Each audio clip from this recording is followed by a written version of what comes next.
Welcome to this edition of McAllen Update. I'm Roy Canthu. And I'm Roxanne Lerman. Today we are out at the International Museum of Art and Science, better known as IMUS. IMUS is the premier art and science museum of South Texas and contains over 50,000 square feet of exhibit space. The IMUS galleries host a number of revolving art and science exhibits each year. The museum provides a unique opportunity for visitors to participate in hands-on science exhibits and to learn about original works of art. IMUS's permanent collection includes folk art, fine art, decorative art, and a geological collection.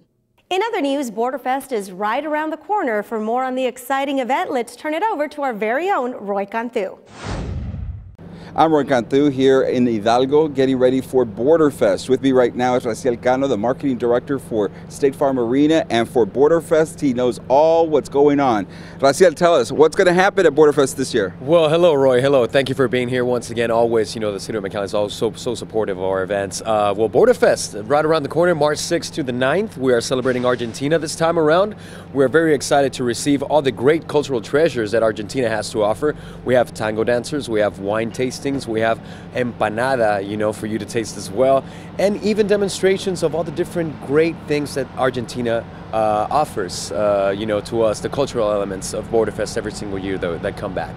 Raciel, this year you're going to try a new thing, and there's a debit card of some sort?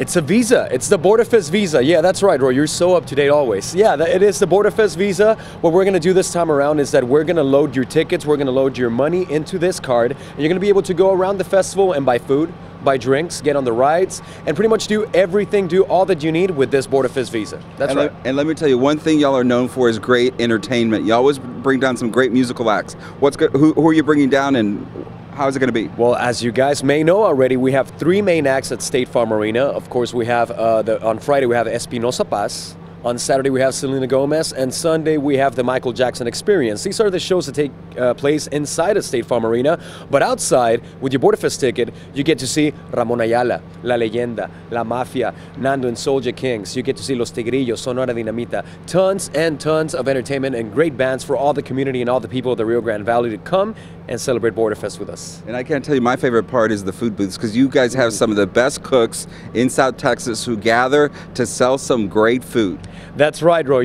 I always try, and I always have about 10 gorditas throughout the festival, because they're so good. You're so right. But we have all the festival food that you can think of. We have, the corn, we have the cotton candy, we have the ice cream, we have the funnel cakes, we have all those stuff, plus some extras. We're also going to be selling some empanadas argentinas for you to try as well, and some endemic, dishes from Argentina that are gonna, you're gonna leave you that great taste in your mouth. And your Border Texan of the Year is Federal Judge Ricardo Hinojosa. That's correct. That is correct. We're going to celebrate him at our Border Texan of the Year dinner, which of course you are very much invited, Roy. He's always present at our dinners. And we hold this event every single year because we like to honor somebody that always stands out and gives so much to the community here in the Rio Grande Valley. I know our interest this year is that we have former Mayor Richard Cortez, who the City Commission sort of nominated to be on your Walk of Fame. Tell us about the Walk of Fame. The Walk of Fame, it's another one of those events that we put together just because, Borderfest, much more than a celebration to a country or to the cultural element of a country, it is also to distinguish those here in the Valley who've given us so much work, so much dedication towards the community and their people, and that's why we are so honored. That's right, we are so honored to, celebrate and receive them into the Walk of Fame. So folks, as we get closer to Borderfest, Raciel will be sharing some of the information of how you can attend and what kind of events are going to be out there. We're going to continue to provide you the information so you stay up to date on Borderfest for 2014. I'm Roy Canthu for the City of McAllen. Thanks so much, Roy. Now, United Way has a brand new home in the Valley. The United Way of South Texas will serve the community in different capacities at their new center located at 113 West Pecan Boulevard in McAllen. The new home will provide a place for volunteers and nonprofit organizations to plan, to collaborate, and to increase opportunities to address community-wide issues in a comprehensive way. It's also the nonprofit incubator where they have a dedicated place that provides space and office resources to someone who wants to start up a nonprofit. It will also serve as a disaster command center for nonprofits during a natural or man-made disaster. An important reminder for you from our Code Enforcement Department. They are continuing to crack down on illegal dumping along city roadways. Instead of placing garbage in trash bins or hauling debris to our recycling center, some people are choosing to dump trash along the roadways, creating quite an eyesore. The city has installed cameras in areas known for dumping. If a violator is caught in the act, they will be cited and a municipal judge can assess a fine or order the illegal dumper to clean up the mess. So stay informed. Certain items will be picked up by the city if you do it the right way.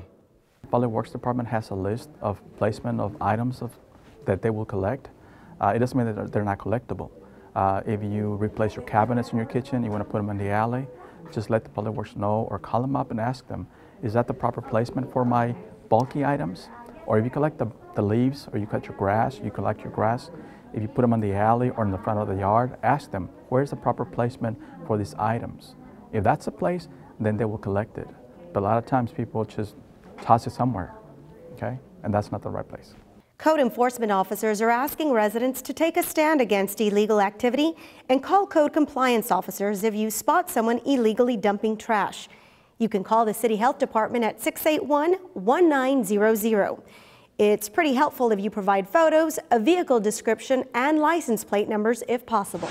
In other headlines from across the valley, for almost a decade, the University of Texas Pan American has been helping the railroad industry to improve, and now the federal government is contributing to that work.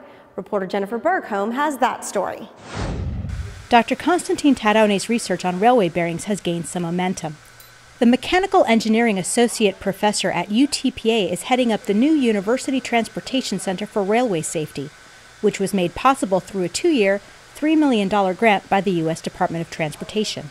The Center for Railway Safety has been actually a work in progress since 2005 when we started. It was started with a vision that we started with one faculty, one student, graduate student, with Amstead Rail, a private industry, funded us for $15,000. And throughout the years, we kept on increasing our productivity, our grant amount. For the past 8 years, we've been funded through Amstead Rail. And this past year, we were approached by Texas A&M University and UNL to take part in US DOT grant proposal to establish a Center for Railway Safety. UTPA is running the center with the University of Nebraska-Lincoln and Texas A&M University.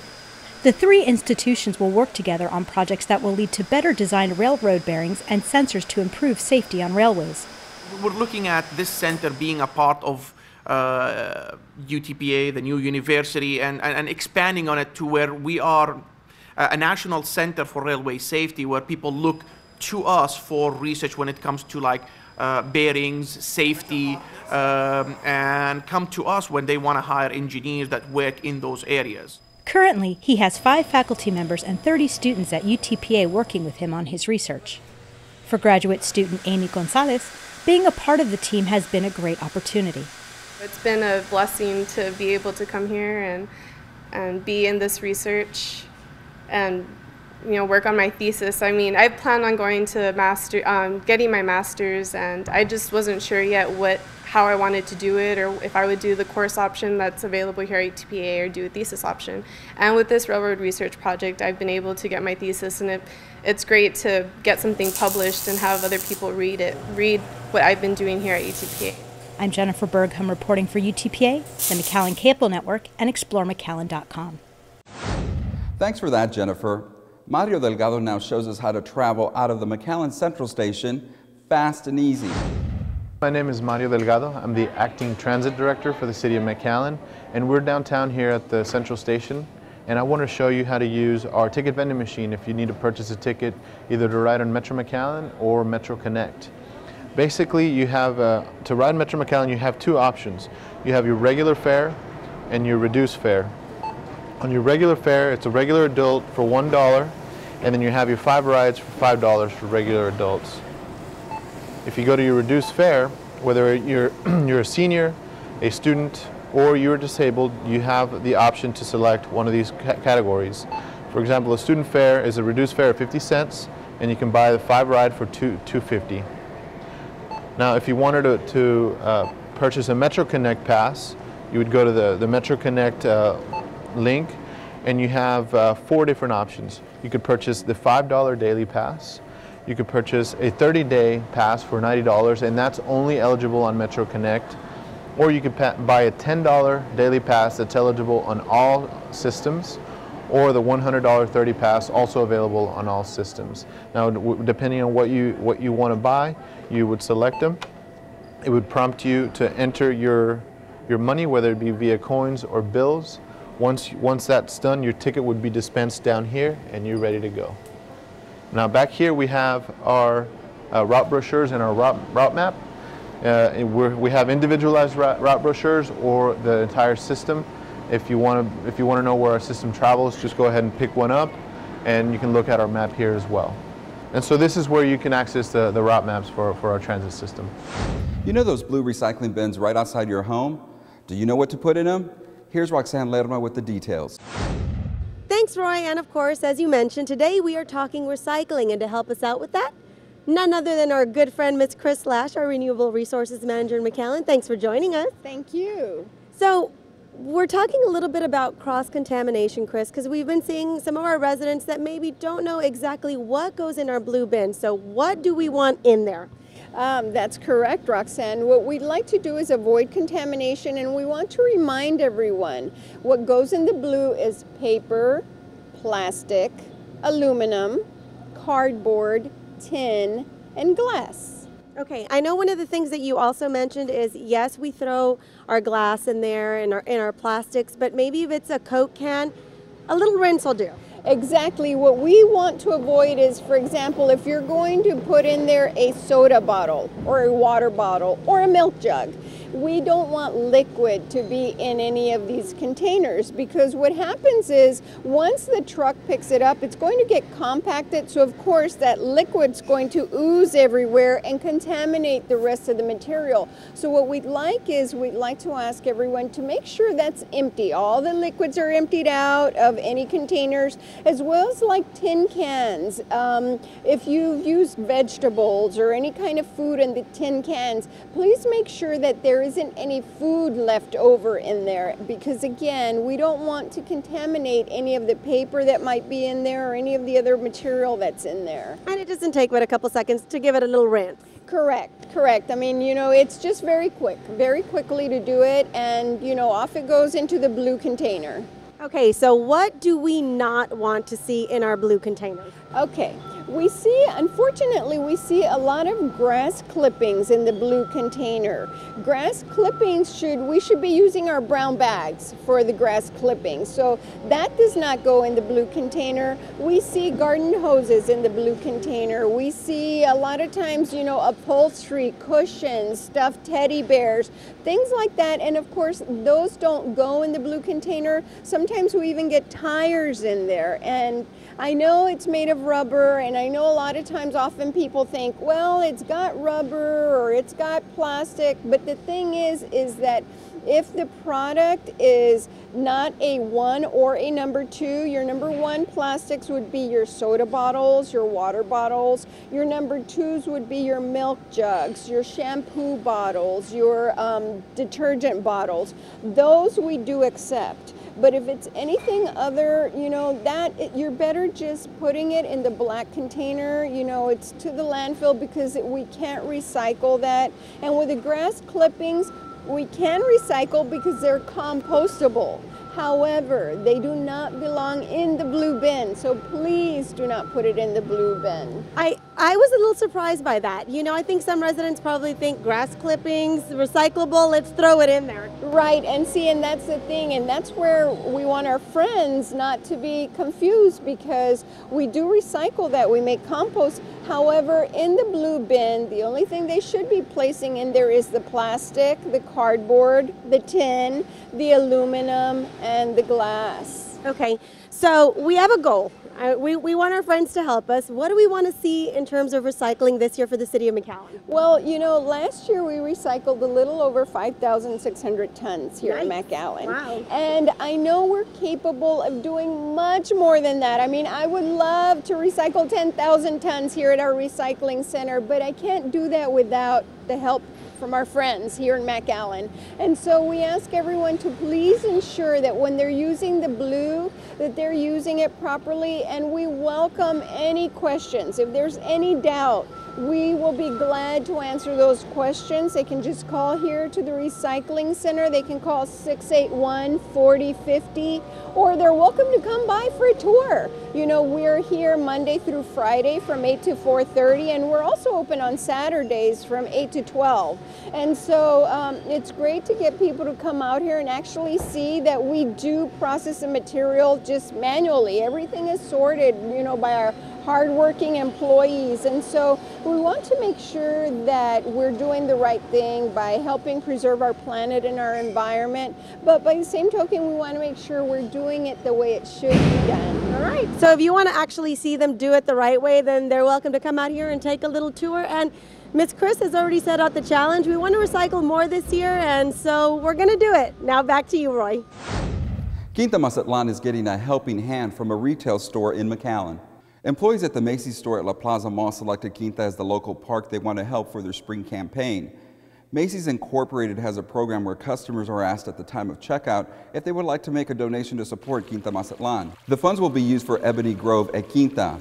They'll be doubling the trail network and adding a pond at the park. We're very honored in that Quinta is one of the best kept secrets in McAllen, and Macy's has stepped forward to help us make our facility much better and more well known, and I'm very pleased. And I also need to mention it's very easy to have your contribution to Quinta doubled. All you need to do is go shopping at Macy's, and at the checkout counter make your donation there, and Macy's will handle the rest of the details. The Macy's program begins March 7th and runs through the 31st. Customers can make donations of $1 or more with their purchase. Macy's will match the first $250,000 raised, dollar for dollar. The donation check should be given to Quinta Mazatlan by June 2nd. In other headlines, the open enrollment for the Affordable Care Act is underway. Roxanne Lerma has the story. That's right, Roy. Actually, today we're out at the McAllen Public Library learning a lot more about the Affordable Care Act, and Congressman Ruben Hinojosa is hosting an enrollment fair. To help us out with that and give us a lot more information, Robert Sada joining us from the Congressman's office. Hi, thank you for being with us. Thank you very much for having me. Okay, so tell me a little bit about what is today all about? Sure, so today what we're doing is we're having an educational enrollment fair. So what we're doing is it's a twofold event. The first is we're having a workshop to discuss the changes that have been happening because of the Affordable Care Act, and that includes everything from the additional health care benefits, the subsidies, and also the penalties. Now, besides the informational workshop, we also have certified application counselors from different Valley organizations who are here to assist with the actual enrollment process. So if anyone has any questions or wants to know if they qualify for any of the healthcare marketplace programs, they're welcome to come by. Why do you think it's so important to share this valuable information with your constituent? Well, the congressman wants to make sure that everyone's prepared, because a lot of people have a lot of confusing thoughts about the law. They have a lot of questions. They want to know, will I be penalized? Is it the law? What changes are going to be happening? So we want to make sure that they're very prepared, and we want to make sure that they not only take advantage of the benefits that are happening, but they also protect themselves from any penalties that they may incur. So, Robert, is there a certain segment of the population that we're targeting that we'd like to see out here today? Well, ideally the uninsured, but even those who already have health insurance, they may qualify for subsidies, and they may find another plan under the Affordable Care Act marketplace that they may qualify for and might like better than what their employer is currently offering. If you were going to share the top few tips that you'd like to actually share with people that don't know what's going on, what would that be? Sure. Well, first of all, if they want to enroll, we ask that they come prepared with a W-2 form with their social security number, with an email address, and if they're a resident alien, to come with a resident alien card. This is all information that the certified application counselors require in order to move their application forward. Why is it so important for folks to know about enrollment and to enroll? Well, it's important for them to know because obviously by having health insurance, they're protecting their families in case they unfortunately may have a catastrophic incident. They'll protect themselves financially if they experience any healthcare hardship. And not only that, especially those people who don't have insurance, they'll avoid the individual mandate penalty that will be kicking in next year. Okay, so if there's somewhere that they want a question answered, is there a number they can call or a website they can visit? Yes, definitely. They can contact Congressman Ruben Hinojosa's Edinburgh District Office, and our office number is 956-682-5545. Okay, Robert Sada, thank you so much for joining us with all that valuable information. And as he mentioned, there is a website you can go to if you have any unanswered questions. Roy, now back to you. Open enrollment for the Affordable Care Act ends March 31st. In other news, a McAllen band makes it into the spotlight. The indie group named 6C was invited to participate in South by Southwest, a renowned musical festival in Austin, Texas. 6C is a talented group based out of McAllen. Audrey Scott, who loves to play her guitar and sing, asked her brother Cameron to help her play her music. The duo had a great time playing together, and they haven't stopped yet. The siblings have traveled to California, New York, Chicago, and New Orleans to play. Austin South by Southwest is a dream for them. There are 3 different parts of being a band. There's the writing part, the recording part, and the performing. And I find that each of those are equally as fun. The popular Austin Music Festival attracts musical groups from around the world. The event always runs in March. That wraps up another installment of McAllen Update. If you get a chance, stop by IMUS with your family. As you can see, there's so many exciting displays. For the City of McAllen, I'm Roxanne Lerma. And I'm Roy Cantu. Have a wonderful day.